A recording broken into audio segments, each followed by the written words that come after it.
बिस्मिल्लाहिर्रहमानिर्रहीम। Ninth class आज इंशाअल्लाह अज़ीज़ हमने एक्सरसाइज 3.3 में फंक्शंस और इसकी डोमेन और रेंज फाइंड आउट करनी है। पहले तो हम इसकी डेफिनेशन पढ़ेंगे, फंक्शन क्या होता है। Very important particular type of a relation, यानी जो फंक्शन होता है ये रिलेशन की एक टाइप होती है। Is a function defined as below if A and B are two non empty set. अगर ए और बी दो नॉन एम्प्टी सेट हों तो F is a relation from A to B. तो जो एफ होगा वो ए से बी की तरफ रिलेशन होगा। वो जो रिलेशन होगा that is F is a subset of A multiply B. यानी वो जो फंक्शन होगा, वो जो रिलेशन होगा वो ए मल्टीप्लाई बी का सबसेट होगा।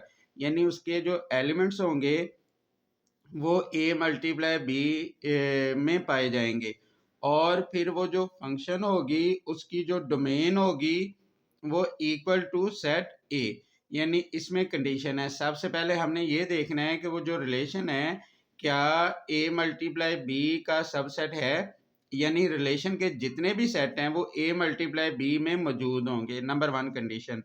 नंबर टू कंडीशन, हमने फंक्शन की डोमेन देखनी है। अगर फंक्शन की डोमेन सेट ए के बराबर हो, ये इसकी दूसरी कंडीशन है।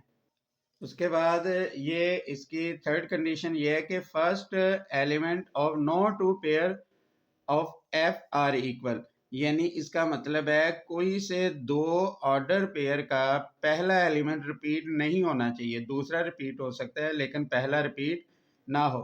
Then F is said to be a function from A to B. फिर वो जो होगा वो ए से बी की तरफ फंक्शन होगा, उसको हम इस तरह डिनोट करते हैं। तो यहाँ तक ये फंक्शन की डेफिनेशन होगी। तो अब इसके बारे में अब मज़ीद हम पढ़ते हैं। नेक्स्ट हमने टाइप्स ऑफ अ फंक्शन पढ़नी है। तो सबसे पहले आएगा into function. If a function A to B such that, यहाँ से आपने लिखना है, या आप इतनी कंडीशन रहने दे, यहाँ से लिख दें। यानी अगर फंक्शन की रेंज सेट बी के बराबर ना हो, पहली बात है ये फंक्शन होना चाहिए। यानी फंक्शन की क्या कंडीशन है, अभी हमने पढ़ा है कि वो जो ये एलिमेंट है 1 2 3, जैसे सपोज ये एलिमेंट है, ये A to B A multiply B का जो है सब सेट होना चाहिए। यानी ये ए मल्टीप्लाई बी में मौजूद होने चाहिए। उसके बाद इसकी जो डोमेन है वो सेट ए के बराबर होनी चाहिए और पहला एलिमेंट रिपीट ना होना चाहिए। अगर तीनों कंडीशन पाई जाएं फिर उसके बाद टाइप्स ऑफ फंक्शन आएगी। हमने रेंज देखनी है। अगर रेंज सेट बी के बराबर ना हो then F is set to be a function from A into B. यानी ये ए इंटू बी फंक्शन होगा। जैसे ये देखें, ये ए टू बी है, 1 2 3 4 5 6। अब 1 2 3 4 5 6 ये हमने लिख लिया। अब देखें कि ये जो है वो ए मल्टीप्लाई बी का सबसेट है। फिर इसका पहला एलिमेंट रिपीट नहीं हुआ। और अगर आप इसकी डोमेन लें, डोमेन ये कल भी हमने पढ़ा था कि ये फर्स्ट जो एलिमेंट्स होते हैं वो डोमेन होते हैं 1 3 5 और 1 3 5। अब इसकी जो डोमेन है वो सेट ए के बराबर है। इसका मतलब है फंक्शन है। फंक्शन के बाद हमने ये देखना है कि वो कौन सा फंक्शन है। अब इसकी रेंज देखें 2 4 6, जबकि सेट बी है 2 4 6 8। अब ये जो सेट है, ये सेट रेंज जो है वो सेट बी के बराबर नहीं है। इसका मतलब है ये इनटू फंक्शन है। उसके बाद आएगा वन टू वन फंक्शन और इंजेक्टिव फंक्शन। ये क्या होता है? One to one function, if a function F from A into B, यानी ये ए से बी की तरफ इनटू फंक्शन होगा, is such that second element of no two of order pair are same. यानी इसका सेकंड एलिमेंट सेम नहीं होगा, ए और बी ये सेम नहीं है। Then F is called an injective function. ये इंजेक्टिव फंक्शन होगा। उसके बाद है onto one. Onto function और surjective function. Onto function को हम सर्जेक्टिव फंक्शन भी कहते हैं। If a function F A to B is such that range of F is equal to B, यानी फंक्शन की जो range है वो सेट बी के बराबर हो। जैसे ये हम फंक्शन ले लें m1 ये 2 बार है लेकिन आपने 1 बार लिखना है, फिर m2। अब इसकी जो रेंज है वो सेट बी के बराबर है, इसका मतलब है ये ऑन टू फंक्शन है।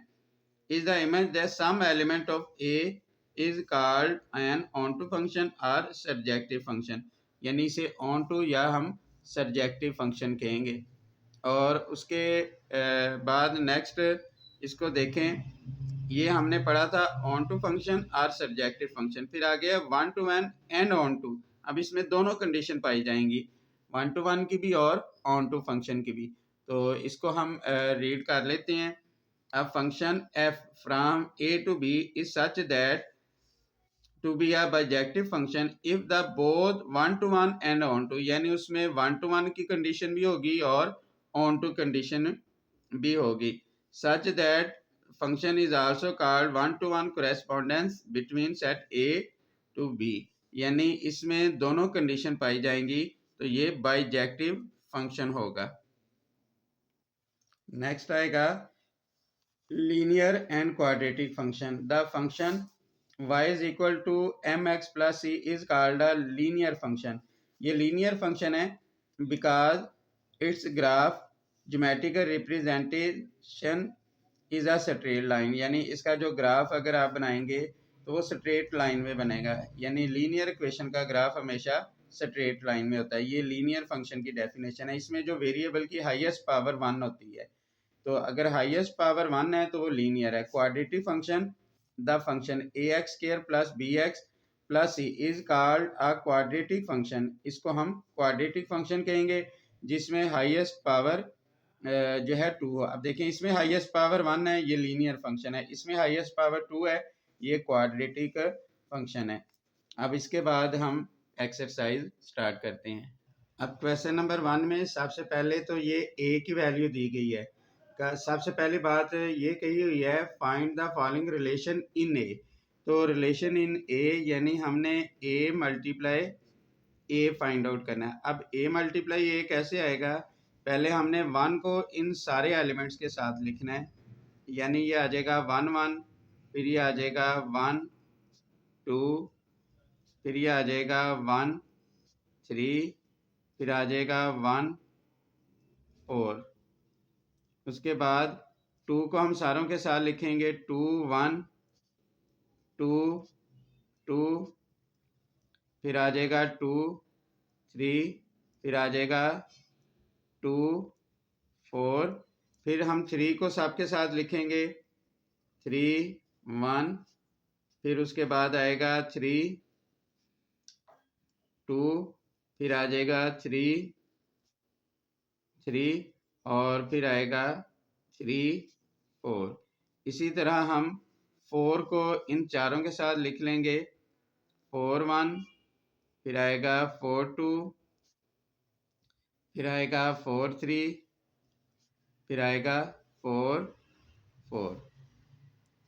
यह हमने a multiply a find out कर लिया।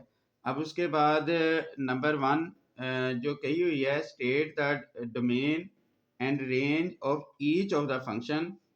नंबर 1 जो रिलेशन दिया गया है इसको हम R1 का नाम दे देते हैं। R1 is equal to X Y such that y is equal to x, यानी इस रिलेशन की ये खसूसियत है कि हमने वो एलिमेंट्स लिखने हैं जिसमें y और x इक्वल होंगे। तो उसमें आप देखें कि ये जो 1 1 है, x कहते हैं फर्स्ट ऑर्डर पेयर को, y कहते हैं सेकंड ऑर्डर पेयर को। अब इसमें हम लिख लेंगे 1 1, उसके बाद नेक्स्ट आएगा 2 2, फिर उसके बाद नेक्स्ट आएगा 3 3, फिर नेक्स्ट क्या आएगा 4 4। ये R1 हो जाएगा। अब इसकी हम डोमेन ले लेंगे, ये आ जाएगा डोमेन R1। डोमेन क्या आएगी, ये जो पहले एलिमेंट है वो डोमेन होंगे। डोमेन हो जाएगा 1 2 3 4। उसके बाद रेंज रेंज ऑफ R1, इसकी जो रेंज है ये आ जाएगा 1 2 3 4, ये इसकी रेंज आ जाएगी। और इसकी सेकंड कंडीशन दी गई है R2, यानी R2 क्या हो जाएगा, जिसमें y प्लस एक्स 5 के बराबर होगा, यानी आपने इन दोनों को प्लस करना है, आंसर 5 है। जैसे ये 1 और 4 को प्लस करेंगे 5, ये पहला ऑर्डर पेयर आ जाएगा 1 4, फिर उसके बाद ये आ जाएगा 2 3, ये भी 5 आएगा, फिर उसके बाद ये 3 2, ये भी 5 आ जाएगा, उसके बाद 4 1, ये भी 5 आ जाएगा। तो इससे आंसर 5 आ गया। अब इसकी हमने डोमेन और रेंज लिखनी है। डोमेन R2, ये जो फर्स्ट ऑर्डर पेयर होते हैं वो डोमेन होते हैं, 1 2 3 4, ये 1 2 3 4 ये इसकी डोमेन आ गई। और इसी तरह रेंज जो इसके सेकंड ऑर्डर पेयर के जो सेकंड एलिमेंट्स हैं वो इसकी रेंज हो जाएंगे। तो अब इसमें देख लें 4 3 2 1, तो इसको तरतीब से लिख दें 1 2 3 4, ये इसकी रेंज आ गई। अब ये याद रखिएगा कि डी से डोमेन, आर से रेंज। एबीसी में अगर पढ़ेंगे तो डी पहले आता है, आर बाद में आता है, तो इस तरह याद रख लें, जो डी पहले आता है तो डोमेन पहले एलिमेंट्स होंगे और रेंज बाद वाले एलिमेंट, क्योंकि आर बाद में आता है। उसके बाद नंबर 3 में जो R3 दिया गया है वो दिया गया है x y such that x plus y less than 5, यानी हमने वो एलिमेंट्स लिखने हैं जिनमें दोनों को प्लस करें आंसर लेस देन 5 आए, यानी 5 भी ना आए, 5 से कम, यानी 1 से लेके 4 तक आंसर आना चाहिए। 1 1 ये लेस देन 5 है, फिर उसके बाद है 1 2, ये भी लेस देन 5 है, यानी ये a मल्टीप्लाई a में से हमने रिलेशन लिखने हैं। फिर उसके बाद 1 3, अगला पेयर 1 4, यानी प्लस हो जाता है, फिर उसके बाद 2 1, फिर आ जाएगा 2 2, फिर उसके बाद आएगा 3 1, फिर उसके बाद आएगा बाकी जो एलिमेंट्स हैं वो 5 या उससे बड़ा आंसर आ रहा है, लिहाजा हम वो नहीं लिखेंगे, ये एलिमेंट आ गए। अब इसकी जो डोमेन होगी, डोमेन R3, ये जो पहले एलिमेंट होंगे 1 1 1, ये इसको एक बार आपने लिखना है, फिर उसके बाद 2 2 2 को भी एक बार लिखना है, और फिर ये 3 हो जाएगा। अब इसमें गौर से देखिएगा, अब ये भी यहाँ से भी हम पढ़ सकते हैं, क्या ये फंक्शन जो है R3 ये फंक्शन है या नहीं। अब सबसे पहली बात है कि इसमें ये पहला एलिमेंट रिपीट हो गया, ये तो फंक्शन ही नहीं है। उसके बाद हमने अगली कंडीशन कोई भी नहीं देखनी। अब ये फंक्शन नहीं है क्योंकि इसका जो फर्स्ट एलिमेंट रिपीट हो गया। यहाँ भी आप इस तरीके से भी इसको याद रख सकते हैं जी। उसके बाद हम इसका 4 फंक्शन को सॉल्व करेंगे।